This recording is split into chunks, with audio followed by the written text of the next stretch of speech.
আসসালামু আলাইকুম। আজকে সকাল থেকে ভিডিওটা শুরু করছি, সাথে আলু ভাজি রুটি সকালের নাস্তা।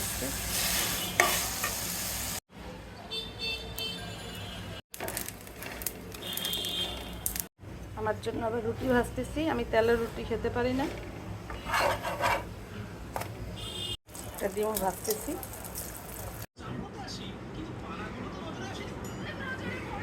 সকালে নাস্তা খাবার পরে কড়া এক কপি খাইতেছি। এখন দুপুরের রান্না শুরু করব। কাঁচকলা দিয়ে পাবদা মাছ রান্না করব। একটা ভিডিও বানাতে যে কত কষ্ট হয়, আমরা যদি না করতাম তাহলে বুঝতামই না। কাঁচকলাটা হলুদ মেখে সিদ্ধ করে নিতেছি।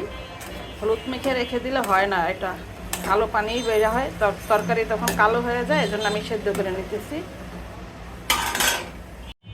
কলার পানিটা দেখছেন কি কালো হয়ে গেছে সিদ্ধ করাতে।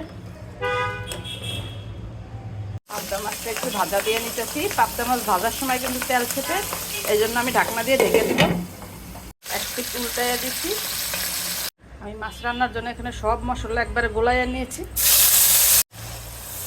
এটাকে ভালো করে কষাবো। মশলাটাকে ভালো করে কষানো হয়েছে, এখন কলাটা দিয়ে কষাবো। তরকারিটাকে ভালো করে কষানো হয়েছে, এখন গরম পানি দিয়ে দেবো আমি।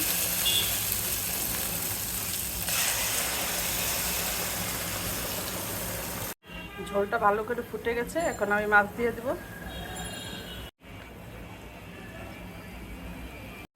রান্নাটা আমার হয়ে গেছে। এখন একটু জিরার গুঁড়া দিব।